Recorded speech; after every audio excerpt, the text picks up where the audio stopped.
Welcome to the Slop Temple. We pray this video helps. In this video, I will explain how to cook Eru soup. First, let's gather our essential ingredients. You'll need about 2 pounds of fresh Eru leaves, 1 pound of waterleaf, and your preferred protein, such as smoked fish or beef. Don't forget 1 cup of red palm oil, a 1/4 cup of ground crayfish, and 2 seasoning cubes. Having these ready will make the cooking process smooth and enjoyable, setting the stage for a delicious meal. Now, let's prepare our ingredients.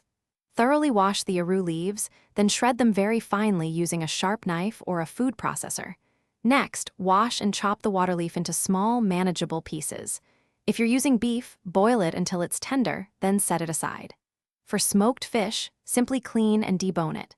Grind your crayfish and any other spices you plan to use, ensuring everything is ready for the pot. It's time to cook. In a large pot, heat about 1 cup of red palm oil over medium heat. Add your cooked protein and stir for a few minutes. Then, introduce the shredded Eru leaves and chopped waterleaf. Stir continuously until the leaves begin to wilt. Now, add your ground crayfish, 2 seasoning cubes, and a pinch of salt to taste. Let the soup simmer gently for about 20 to 30 minutes, allowing all the flavors to meld beautifully.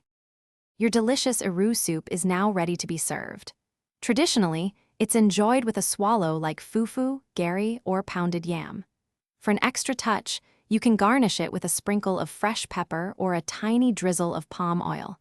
If you have any leftovers, store them in an airtight container in the refrigerator, where they'll stay fresh for up to 3 days.